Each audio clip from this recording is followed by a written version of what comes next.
મસ્ત મજાની શરૂઆત થઈ ગઈ છે। ગુડ મોર્નિંગ, જય શ્રી કૃષ્ણ। અને ઋષિભાઈ ને આંખમાં રોણું રોણું આવે છે। કેમ રોણું આવે છે? ઋષિ ને જો એના મમ્મા છે ને થોડીક વારે આગા પાછા ન જવા દે। હું ઋષિ પણ હું તો શું અહીં હાલો ટાટા જો પીપીપ પીપીપ ફેરવો પીપીપ ફેરવો ફેરવો। ઋષિ ને જો આ બોટલ આપી દઈ ને એટલે બીજું કાંઈ ન જોઈ। તો ચાલો ગુડ મોર્નિંગ, જય શ્રી કૃષ્ણ। જો હું ઊભો થઈ ગયો ને તોય રોવે છે, પણ મારે થોડુંક સવારમાં છે ને આજે કામ છે। જો મોતીસૂરના લાડુ ગણપતિ બાપાને મસ્ત મજાના મમ્મી અને સોનલ ઘરે આવ્યા હતા। ગણપતિની આરતી કરી નાખી હતી અને આ બાજુ બપોરની જમવાની તૈયારી ચાલુ થઈ જાય છે અને બધા લોકો ફૂલ બીજી છે। ગુડ મોર્નિંગ, જય શ્રી કૃષ્ણ। જો આજે તો સવારમાં બધા રેડી થઈને ગણપતિની આરતી કરી આવ્યા અને ગણપતિ બાપાના દર્શન કર્યા, આશીર્વાદ લીધા। શું છે તી ગુડ મોર્નિંગ? પાણી કરી નાખી હવે। શાક પાણી, શાક રોટલા કેવાના હોય।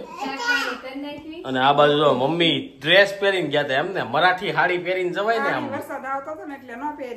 એવું હતું। વખરે જો અમારે કેવું ગણપતિની આરતી ને એવું કરીએ ને ત્યારે આ લોકો સાડી ને એવું પહેરીને જાય, પણ વરસાદનું કઈ નક્કી ન હોય। તો હું છે ત્યાં કઈ વિડીયો લીધો હતો કે નહીં? કઈ નથી લેવાનો। તો તું ફોન લઈને ગઈ હતી? મારો ફોન લઈને ગઈ હતી, સાટા ખરતા હતા, પછી આરતી ઉતાર બાઈ ને ત્યારે બધાને ઉતાવળ હોય કે ને કામ ની રસોઈ સવારની ફટાફટ બધું કરીને બધા કામ પતાવી દીધું। હો તારે શું જોવું છે? દાદા દાદા ના ભાઈ પાસા હોય ને, હા ઋષિ વારો વારો નાની બાઈ કોઈ વિડીયો ઉતારવા લેવા વાળી કોઈ। અત્યારે જો સવારની આરતી કરીને આવી ગયા છીએ અને ચાલો બપોરે મળે। અત્યારે મારે થોડુંક કામ છે ને ફિનિશ કરવા જવાનું છે। હા ઋષિ હાલ આવું તાલે અરે બપોરના 1 વાગી ગયા, કામ ફિનિશ કરીને જો ઘરે છે ને જમવા માટે આવી જશે।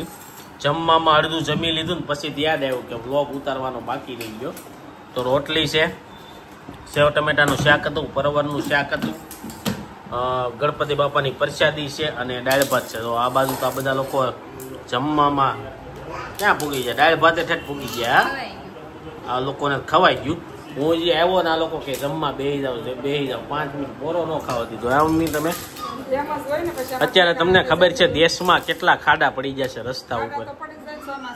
કાપીને આવ્યા તો 5 મિનિટ તો પોરો ખાવો પડે કે નહીં? એટલે જો પોરો ખાઈને પછી આપણે છે ને જમવા બેસી ગયા, ત્યાં બધા લોકોએ છે ને જમી લીધું, કારણ કે એટલી ટ્રાફિક થાય ને ખાડાના હિસાબે। મને તો એ નથી ખબર કે મેટ્રો બેટ્રોની જરૂર નથી। પહેલા તો નીચેનો રોડ હરખો કરી નાખે ને તો મેટ્રોની જરૂર જ નથી। તો પેલા નીચેનો રોડ હરખો કરાય, જે હોય હાલ્યા જ રાખવાનું છે। ચાલો આપણે જમી લઈએ। ના ના હાઈવે ઉપર આપણે ગયા હતા ત્યાં હેની થાય, રોડ ની થાય, સુરતની વાત છે। હાઈવે ઉપર તો જો કે હોય જ તે, ત્યાં તો ટ્રક હોય એટલે ટ્રક હોય પણ ખાડા તો હરખા હોવા જોઈએ ને ચોમાસામાં। ચાલો ગાઈસ જમી લઈએ।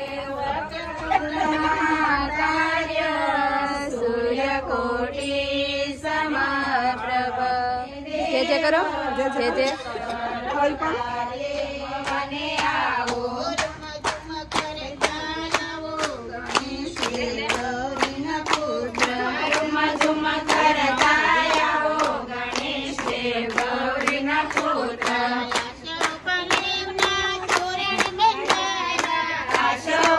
જે સાંજના 7 અને આજે છે ને શરદી જેવું થઈ ગયું હતું, તો બપોરે જમીન તરત હોઈ ગયો હતો, તો સીધા 5 વાગી ગયા છે ને જાગી ગયા છે। રોડે કાંઈ વ્લોગ લેવાનો નહીં, અને કોને ખબર શરદીમાં એવું થઈ ગયું છે, હુઈ જાવ ને તો શરદી સારી થઈ જાય, એનું કારણ શું છે નથી ખબર। તને ખબર છે? શાંત થઈ જાય એટલે બધું હુઈ જાય એટલે બધું ભૂલાઈ જાય એવું હોય, અને જાગતા હોય તો એમ થાય રાખે આ બધું શીખ આવશે, આમ થાય રાખે। ગાઈઝ આ છે ને મહિનો જેવો હોય, મેં એક લેખમાં વાંચ્યો હતો, આ જે મહિના હોય ને એમાં શું છે વાદળ જ નકરા રહી, તડકો એવું નીકળે નહીં, તમારા બોડીને લાગે નહીં, પાચન શક્તિ ધીમી થઈ જાય ઠંડાના કારણે, એટલે આવા બધા શરદી ને માથું ને એવું બધું થયા રાખે। તો ચાલો જોઈ સાંજના જમવામાં શું બને છે। સાંજના જમવામાં એકદમ જે સવારમાં નાસ્તો બનતો હોય ને એ મારે સાંજે બને, એવું કેમ? સિમ્પલ। બધાને અત્યારે બહુ એટલું બધું કોઈ ખાવું ન એટલે કીધું પૌવા બનાવી નાખી, બધા થોડું બધા ખાઈ લે। તો જો બટેકા પૌવા બનાવવાનું ચાલુ થઈ ગયું છે અને બધું વેજીટેબલ સડી ગયું છે, હવે ખાલી પૌવા મિક્સ કરવાના રહ્યા છે। પૌવા મિક્સ કરી તો ચૂલો ચાલુ કરીને મિક્સ કરશો કે એમનેમ કરી દેશો? ગેસ ચાલુ છે? ક્યાં ચાલુ છે? બંધ છે। આમનેમ ગેસ નો બાટલો ખાલી કરી નાખી। હા ગાઈઝ આ બટન અમારા કારક એવા છે ને તો કઈ ધીમો કરવા જાય ને તો બંધ થઈ જાય અને કારક છે ને અમારી જેવા ચા બનાવ્યો હોય ને તો કારક ગેસ નો ચૂલો ચાલુ રહી જાય છે એવું બધું થાય. આ મોટા ચૂલામાં આ ગેસમાં થાય છે, આ બેમાં કઈ નથી થતું. ધીમો એટલે ધીમો થાય છે, ધીમો કરે છે તો બંધ થઈ જાય એવું છે. તો જો આ પૌવા અમારા રેડી થઈ ગયા છે ને કાનાજી આજ વેલાય સુઈ ગયા. અત્યારે હુરાવો પડ્યો, કાલ નહોતું તો આજ કેમ હુરાઈ દીધો? 5 વાગ્યા લગી હતો અને આજે 3:30 થઈ ગયા તો ઉપર ઘર હુવાયા. હા 3 વાગ્યામાં તો ઊભો થઈને બેઠો તો એકલો, મને ન હુવા દે, મારા ગોદડા ક્યાંય હમણાં શીખ્યો હશે ને તો આ બાજુ પપ્પા બેસી ગયા છે અને બા દાદા છે કાકાના ઘરે. તો દાદાની તબિયત પાછી બગડી છે થોડી ઘણી, તો પૂછવી પપ્પાને કે શું થયું છે શું થયું છે પપ્પા? એમાં એવું છે કબજિયાત જેવું થઈ ગયું હોય ને એટલે થોડું દુખતો પણ કઈ વાંધો નથી. કબજિયાત જેવું થઈ ગયું છે 2 દી મારું થઈ ગયું. સોનોગ્રાફી કરાવી એમાં સોનોગ્રાફીમાં એવું કઈ વાંધો નથી, નોર્મલ છે, કબજિયાત થઈ ગયો. ગાઈઝ મેં તમને કીધું ને એમાં વેધર જ એવું હોય કે કબજિયાત થઈ, સૌથી મેન રોગ તો કબજિયાત છે. કબજિયાત થાય ને એટલે તમને બધા રોગ થાય. પણ આ પાચન શક્તિ જેમ જેમ ઉંમર થાય ને એમ પાચન શક્તિ છે ને ધીમી પડતી જાય. એટલે તો તમે જોયો બહારના લોકો હોય ને જેમ ઉંમર થતી જાય ને તો સવારના નાસ્તામાં ફ્રૂટ લે, બપોરે હળવો નાસ્તો કરે. જેમ ફ્રૂટ વધારે ખાવ ને સફરજન ને એવું, પપૈયું ને એવું, એમ તમારી પાચન શક્તિ સારી રહે. ડોક્ટરે એમ જ કીધું છે દાદાને કે ફ્રૂટ ને પ્રવાહી એવું જ ખાવાનું એમ કાચું. કાંઈ તો દાંત હોય એટલે ખાઈ ન હોય કે આપણે એને ગ્રાઇન્ડ કરીને જ્યુસ બનાવી નાખવાનું ને એવું કરવાનું. કારણ કે મેન પ્રોબ્લેમ મોટા લોકોને શું થાય, એક તો દાંત વૈયા ગયા હોય તો જો હરખો ખોરાક ચાવી ન હોય કે આપણે કેમ 32 વાર ચાવી એટલે ખોરાકમાં લાળ બાળ ભળી જાય. એ લોકોને તો શું હોય 2-3 વાર ચાવે, ઝાઝુ ગળવાનું રહે કે નહીં, એટલે ગળેલો ખોરાક મોટા ટુકડા હોય એ પાચન થતા એને વજન લાગે, એટલે આ પ્રોબ્લેમ રહે મોટા લોકોને. બાકી આ તારું શું કેવું છે? આ બધું જો રોહિત તો સીધો હુઈ ગયો. કેમ હુઈ ગયો? કાંઈ હું તો નથી, વાટે જો ખાવાનું બને. એની વાત હજી 5 વાગે ખાધું ત્યાં ભૂખ લાગી ગઈ.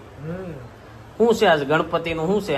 આજ કાંઈ છે નહીં, આજ શનિવાર છે એટલે બધે આજ કાર્યક્રમ છે શનિવારે. તો ક્યાં જવાનું છે આપણે? જોવી કે જાવું.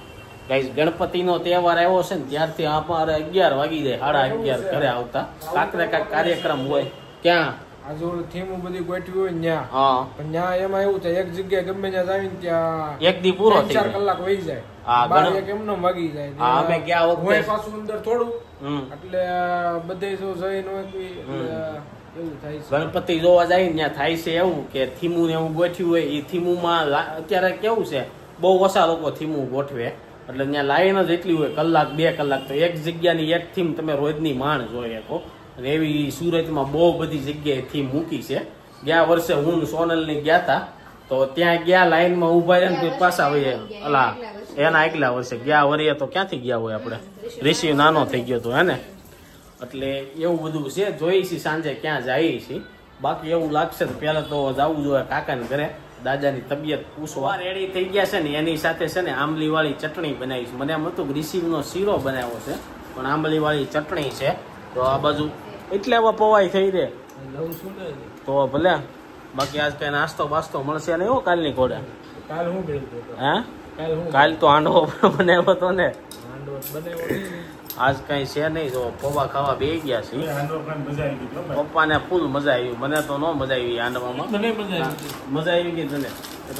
મજા આવી હે? તમે કોને ખબર પાછળથી હું કર્યું બધા એવું છે. રોહિત ને પપ્પા ને હાંડવો ખાવાની મજા આવી, પણ એકવાર આ લોકોને આપણે ઓલો હાંડવો ખવડાવી અને પાછળ તાપી કાંઠે વેસે છે ને એ કેવો બને? મેં નથી ખાધો. આની જેવો બને કે આનથી સારો બને? એક નંબર બને એમ? એ કેટલાની ડીશ લે? એક 100 રૂપિયાને એક સકડો આપે, પછી એક જ આપે ખાલી સકડો? હા કેટલા પીસ આવે? આની જેવડું ગોળ આવે.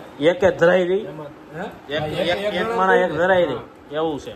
અને એક ફ્લેવર આવે કે એમાં લાડ બધા અલગ અલગ બનાવે? ઓકે તો ચાલો આ ભાઈ તો જો સવાણું નાખીને ચાલુ કરી દીધું છે. તો ચાલો બટેકા પૌવા ખાઈ લઈએ. એટલે મમ્મી અહીંયા આવે, હિસકો ચાલુ છે ને રિસીવ જાગી જાય. જમી લીધું છે ને જો રિસીવ છે ને અત્યારે ફૂલાણો છે. રિસીવ આમ જો અક્ષી કેમ હવે ભૂલી ગયો, હવે એ સાપુ પાડી ગયો છે ને. પેલા આમ અક્ષી કરીને તો અક્ષી કરતો રિસીવ જો કરતો આમ જો અહીંયા જો કરતો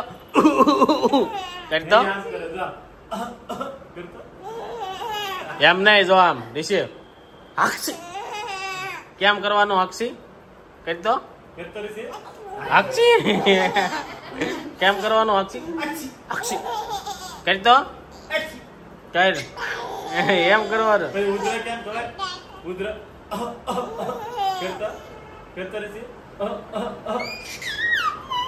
એમ નો હોય જો આમ હોય રિષિભાઈ ને દાદરા પાસે લઈ ગયા એટલે એને જવું છે બહાર. તો ચાલો ગાઈસ થોડી વાર એને કાદો આટો મરવી દે. ભાઈ જો ફૂલ છે ને ફૂલાણા છે જો રિષિ ફૂલાણું છે અને સામેથી પપ્પા ગાડી લેતા હોય અને બધું બોલશે વખત ફૂલ ફૂલાણેલા છે ભાઈ જો એ ગયા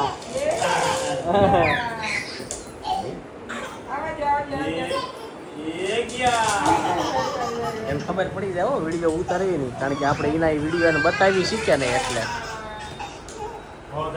એટલા દાંત કાઢે જો ખોટા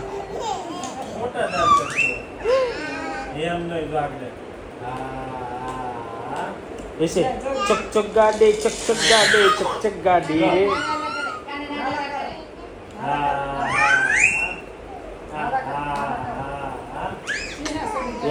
એનથી તો ઈ ભાઈ આમ કેતો ચુપ ગાડી આમ જો ચુપ ગાડી હાલે ચુપ ગાડી હાલે રિષિભાઈની ગાડી ચુપ હાલે કાકાને બેસાડે. અત્યારે છે ને રિષિ ફૂલાઈ ગયો છે એને શું કરવું છે ને એને ખબર નથી પડતી. ગાડી હાથમાં આવશે ગાડી એને હાથમાં લેવી છે. ગાડી હાથમાં આવે ને એટલે કે એક ગયા જો આવી ગાડી પાછળ આવી એક ગયા રિષિ ટાટા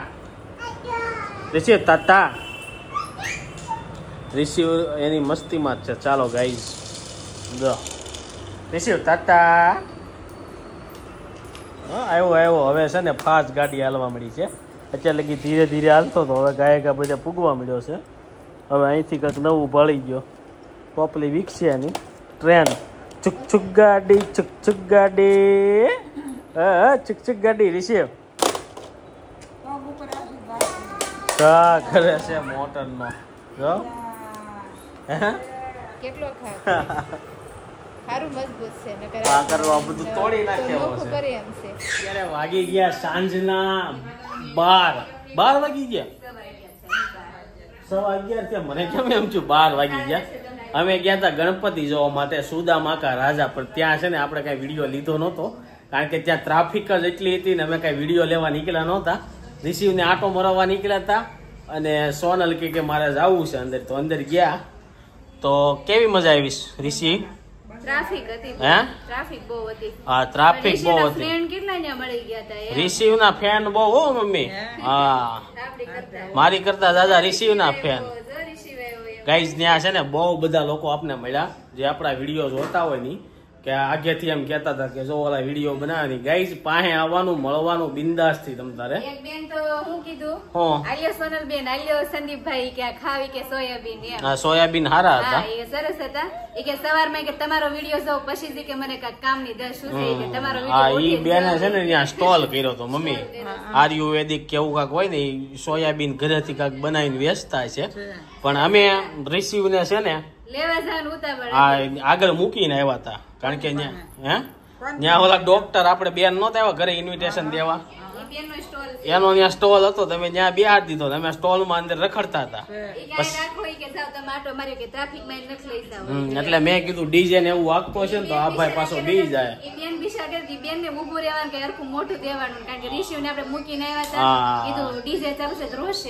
એટલે મજા નહીં કોઈ ને ફટાફટ છે ને ત્યાંથી નીકળી ગયા. તો ગાઈઝ આવું બધું છે. બાકી સુરતમાં ગણપતિનો તહેવાર જોરો શોરોથી હાલે છે. જોવાની બહુ મજા આવે. બહુ બધા જલસા કરે છે. ચાલો એની સાથે આજનો વ્લોગ છે ને એન્ડ કરું. આઈ હોપ કે તમને આ વિડીયો ગમ્યો હશે. અહીંયાથી કાગળિયું લેવો એ જ ખાય છે મુકાઈ દો. અને મેં જોયું બધા બૂથમાં રખીડો ને મમ્મી અત્યારે બધા લોકો છે ને શું કહેવાય આયુર્વેદિક પાછળ બહુ પડ્યા છે એટલે કે નેચરલ વસ્તુ બધી ખાવાની, ભેળસેળ વાળી નહીં ખાવાની, ફેંકી બેંકી એવું બધું નહીં ખાવાનું. હાબુ એ અત્યારે નેચરલ આવી ગયા, જે બધા કેમિકલ વાળા હાબુ નહીં વાપરવાની એવું બધું હતું. પણ હરખું નિરખીથી કાંઈ જોવાનું નહીં, હું તો જાય એકલો પાછો જોવા. ચાલો એની સાથે આજનો વ્લોગ અહીં એન્ડ કરું છું. આઈ હોપ કે તમને આ વિડીયો ગમ્યો છે. વિડીયો ગમ્યો લાઈક કરીને શેર કરી દેજો, કોમેન્ટ કરીને સબસ્ક્રાઈબ ન કર્યું પહેલાં કરી દેજો. Thank you for watching. Bye bye.